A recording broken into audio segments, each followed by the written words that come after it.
Hey there, Cowboys fans. Tom Downey here. We're going to get into some rumors. Before we do that, though, we are right on the cusp of getting to 95,000 subscribers here at the Dallas Cowboys Report. I want to thank everyone who's already subscribed. If you haven't already, if you're part of the surprisingly high percentage who keeps watching the show and yet isn't subscribed, let's change that. We got videos coming out every single day on the Dallas Cowboys, so hit that big red button and join us here at the Dallas Cowboys Report.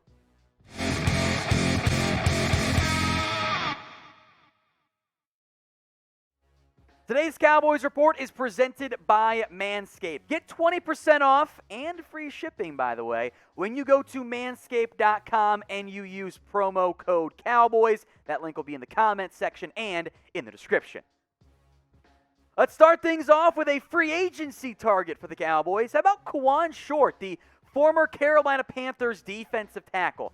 I'm going to give this one just the 1 star. I don't think it's that likely, but Blogging the Boys and Bleacher Report mentioned it, so felt important to do so here. Their suggestion was, hey, if you add Kawann Short, that helps fix this Cowboys run defense.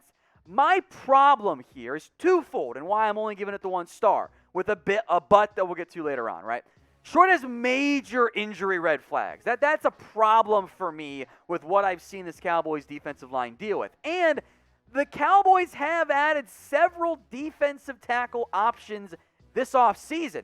They brought in 4 new ones. That's a lot. The holdovers are Neville Gallimore and Tristan Hill, the former 3rd and 2nd round pick, respectively. They bring in Brent Urban, who's going to be a really good run stopper. I'm excited about him. They draft Osa Odigizua in the 3rd round out of UCLA.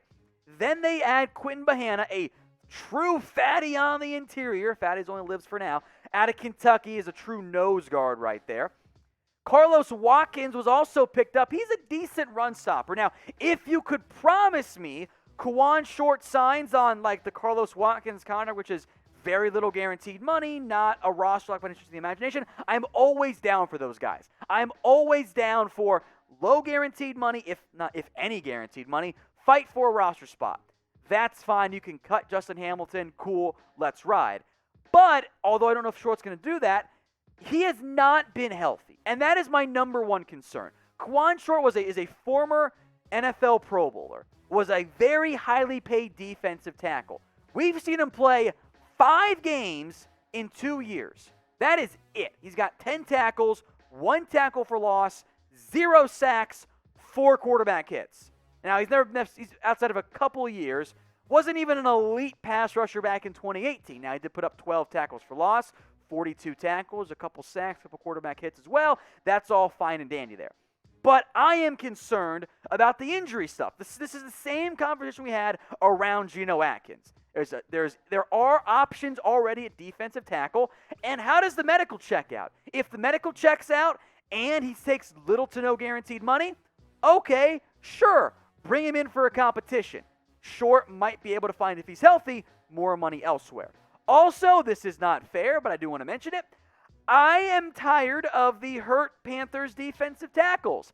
Gerald McCoy got hurt quickly, never played it down for the Cowboys. Meanwhile, Dontari Poe took fatties only too seriously. And that's not fair to Kawann Short, but it's the same grouping of DTs. They're not healthy. It just concerns me. So I say, barring super low guaranteed money and medical checks out, I say pass. What do you guys think, though? Do you want to sign Kawann Short to the Cowboys roster? Get your votes in for me in the comments section. Type in Y for yes you do or N for no you don't. Let's talk backup quarterbacks now. Is Garrett Gilbert going to be the guy? I'll give this one 3 stars. I think this is the likely outcome. Not set in stone by any stretch of the imagination, but I do think it is the probable outcome for the Cowboys at backup quarterback. Gilbert, I think, is the favorite, as the Cowboys' own website has mentioned multiple times here. And he was a nice surprise in his lone start against the Steelers. The Cowboys, now remember, did look at other free agents. They looked at Brett Hundley, they looked at Jeff Driscoll. RG3's out there, I guess, still he might move to the media side. The backup quarterback room is not great. When I look at what this team has, it's Gilbert, DiNucci, and Cooper Rush. It's not appealing. Cooper Rush has been in the NFL for several years now and simply isn't that good. Gilbert is the best option of this grouping. The one game he played pleasant surprise. Not perfect, helped keep the Cowboys in the mix against a Steelers team that, as we saw, ended up not being that great right around the time that Cowboys game happened. Now, I think Gilbert's the favorite over Mike McCarthy, project, I guess I'll call it, Ben DiNucci. Now, the Nooch was put in a no-win situation last year with limited practice reps there, and he was bad against the Eagles. It was a disaster. It was not good by any stretch of the imagination. It was fairly rough. So with that in mind, between Gilbert, Rush, DiNucci, and maybe insert quarterback here, pick one for me. Pick a backup quarterback. Type GG for Garrett Gilbert. Type BD for Ben DiNucci. Type CR for Cooper Rush, or type in O for other in the comments section. Manscaped's Perfect Package is available for 20% off and with free shipping when you use promo code Cowboys at manscaped.com. I'm not saying that if it wasn't for Manscaped, my wife would not be pregnant right now, but it didn't hurt either. So if you're trying to have some success off the field, go get yourself some Manscaped products. 20% off and free shipping at manscaped.com. Don't forget to use that promo code Cowboys. It's right there below me at the bottom of the screen. It'll also be in the comment section and in the description. 20% off and free shipping at manscaped.com. Let's go back to Richard Sherman, the rumor that just will not die around the Cowboys. This one's weird. How about him as a player coach? Now, I'm going to give it 1 star, and I'm giving the benefit of the doubt to USA Today on this front here.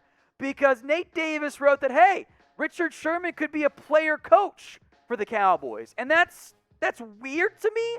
Surely he meant he's going to be a mentor, not an actual coach, right? Like, he just meant like he's going to help be a good veteran presence and help instruct the young guys. Here's the exact quote from Nate Davis over at USA Today. My loquacious free agent, that's a stupid fancy word for talkative, by the way, the talkative free agent cornerback Richard Sherman, who played for Quinn in Seattle, latch on with the Cowboys after expressing a desire to continue his career with a contender and maybe in a place where he could serve as a player coach, given his experience in the scheme. Don't rule it out. I'm pretty sure Nate Davis, he has to mean veteran mentor, right? Not as a full-fledged coach. We'll come back to this, but first, folks, I have a question for you guys. I'm very curious here, and we're just trying to crowdsource some information. Which do you find best for Dallas Cowboys news? What is your preferred method of getting information? Get your votes in the comment section as it relates to the Cowboys, your top platform for Cowboys news and rumors. Type YT for YouTube, type T for Twitter, FB for Facebook, P for podcast. No wrong answer. Simply let me know what you guys think in the comments section. Let's go back to Richard Sherman now. The idea of him as a full-fledged player coach is stupid. Makes no sense whatsoever. Sherman wants to play games. He wants to win. He's not trying to be a coach, trying to be a football player right now. I don't think the player-coach idea really works, especially outside of maybe the quarterback position. Plus, the Cowboys have one already. They have coaches already on the staff. They've got Joe Witt. They've got Al Harris. They've got George Edwards. Now, if you're talking Richard Sherman as like a very knowledgeable football player in, say, the Sean Lee mold, okay, that makes sense. As an actual coach, that doesn't make any sense to me. But the reason why this is still 1 star, if not lower, is A, the Cowboys have shown no interest in Richard Sherman. That has not been something they've pursued at this point. There is a numbers game, folks, at the cornerback position. Right or wrong, unless they choose Sherman over Anthony Brown and or there are injuries, I don't see where Sherman fits. Trevon Diggs, Brown, Joseph, Jordan Lewis, Deshaun Wright, as things sit right now, basically roster locks. And the way that Anthony Brown is not a roster lock is that the young guys are so impressive, they don't need Anthony Brown anymore. And if they don't need Anthony Brown anymore, they don't need Richard Sherman. And there's also C.J. Goodman, Maurice Kennedy, Reggie Robinson, guys who are either high draft picks or have played NFL games. They're not top-heavy at corner, but there is some decent depth there. So that makes me wonder what the role for Sherman would actually end up being. So what do you think? What is the percent chance the Cowboys go out and they sign Richard Sherman? Get your votes in for me in the comment section right now. Percent chance the Cowboys add Richard Sherman. Let's talk Jaylon Smith now. Is the Cowboys divisive, I'll use that term, linebacker on the roster bubble? This comes to us from a friend of the show, Patrick Walker, over at CBS Sports. And in a bit of a rare decision, I actually don't agree with Patrick including Smith on his roster bubble for around the NFL. And this comes down to money. Look, the money does not work out in favor of the Cowboys. Despite what some other media outlets might be telling you, if the Cowboys cut Jaylon Smith right now, they would save a grand total of $0. There's no money saved if the Cowboys cut Jaylon Smith. It's only like an extra $4 million next year if they cut him right now, and they'd save $9.2 if they cut him next year. The way in which the Cowboys could save money by moving Jaylon Smith is if they were to trade him. They would save $7.2 million if a team picked up Jaylon Smith's contract. And this is why I think it is very, very likely that Jaylon Smith makes this team. I would almost call him a roster lock, frankly. Because here's my point. Who wants Jaylon Smith right now at $7.2 million? There aren't that many teams who need a linebacker and have that level of funds available. That doesn't really fit for the Cowboys. Now, we'll get into the long-term view of Jaylon Smith here in a second, but for this season, I think Jaylon's sticking around. In fact, I think him wearing number 9 is indicative of that likelihood. So what do you think? Is this Jaylon Smith's last year with the Cowboys? Type 1 for yes, just one more year left, or 2 for no. The Joneses want to make sure they keep Jaylon around for longer. Now, Jaylon's raw tackle numbers are good. Make no mistake about it. 154 tackles, 5 tackles for loss. He's normally been a very good tackler when he's in the right position. Get that in a second. The pass rush has not been great. He cannot be a full-time edge. And the coverage has also been a major problem. 9 missed tackles isn't bad. There are also times where Jaylon Smith kind of puts himself out of position and doesn't get dinged for missing a tackle, but he should have made it. That's the difference between film and some raw study stuff. Not good in coverage, major red flag. And now this year, I don't know what Jaylon Smith's role is.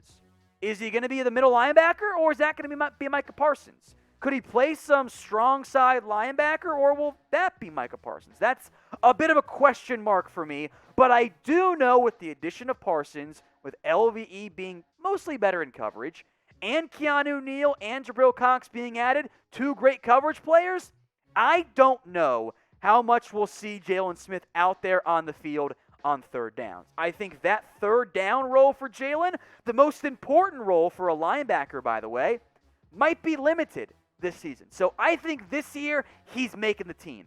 Next year, if he doesn't bounce back and revert to 2018 Jaylon Smith form, well, it might be an entirely different conversation.